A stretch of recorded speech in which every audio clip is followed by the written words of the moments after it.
ចាក៏របជាសួរបងអតិថិជនជាទីស្រឡាញ់ទាំងអស់គ្នាជួបគ្នាថ្មីជាមួយនឹងគ្រឿងបន្លាស់ tractor ថ្ងៃនេះខាងបងមកថតផ្ទាល់ជូនបងមើលនៅគ្រឿងបន្លាស់ tractor ខាងបងមានដូចជាគ្រឿងបន្លាស់ tractor Kubota M60 M62 M70 M85 M95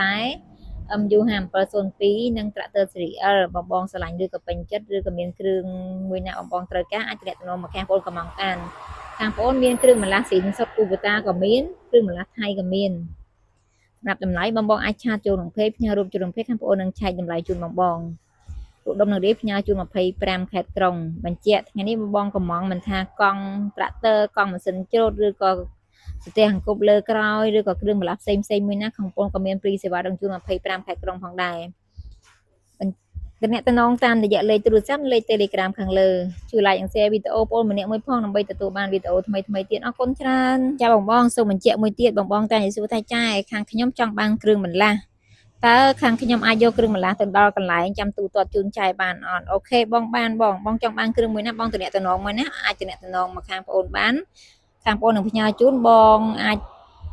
ទូទាត់ជាមួយនឹងវីរៈបុណ្យធម្មបានឬក៏ JNT បានណាបងអរគុណច្រើនអរគុណ